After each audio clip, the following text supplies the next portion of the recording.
CEC's interaction with the PMO. Why this raises questions and breaches a red line. The Election Commission is a constitutional authority whose functioning is insulated from the executive, and the commissioners ensure that they maintain a distance from the government and are seen to be doing so for this reason.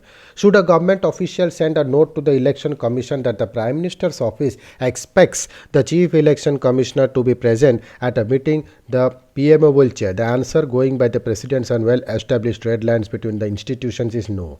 The Election Commission is a constitutional authority whose functioning is insulated from the executive, and the three commissioners ensure that they maintain a distance from the government and are seen to be doing so for this reason.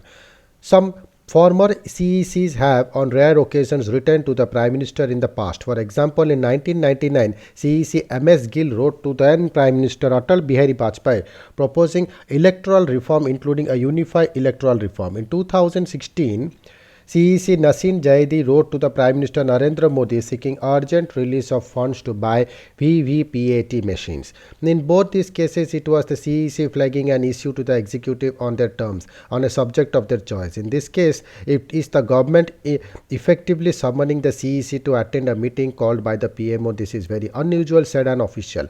Indeed, the three ECs don't attend meeting or discussions called by the officer of the government to maintain the image of independence in the public eye. In fact, government officers call on the three ECs, not the other way around. Apart from protecting the commission's image of independence, the latter is also a matter of protocol. It is for this reason sources say that the tone of the letter written by the Law Ministry to the Election Commission on November 15 raised questions.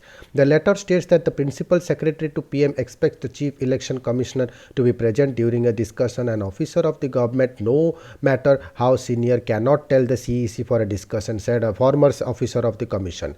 The CEC is learned to have conveyed his displeasure at the raw wording of the Law Minister letter and stayed away from the video meeting in which the subordinates were present. However, what still raises questions of propriety is that subsequently three commissioners agreed to join the interaction with Mishra. The independence of the commission from the executive has been reiterated by the top court. In 1995, the Supreme Court, in its judgment in the T.N. Session versus Union of India and ORS, observed that it is inherent in a democratic setup that the agency which is entrusted the task of holding elections to the legislature should be fully insulated from the party in power or executive of the day. The objective is achieved by the setting up of Election Commission, a permanent body under Article 324(1) of the Constitution. Significantly, the latest development comes when Commission has, over the last 5 years, come in criticism, especially from political parties that question the watchdog's independence. In 2017, the Election Commission, the then Chief Election Commissioner Achal Kumar Jyoti, was criticized for delaying the announcement of the Gujarat election schedule. On October 12, 2017, the Commission has announced assembly elections in Himachal Pradesh to be held on November 9, but did not declare poll dates for Gujarat, even though poll schedule of states going to the polls within a few months of each other are announced at the same time as per EC's convention. The opposition has said that delay had given the ruling BJP in Gujarat more time to make announcement about government largely.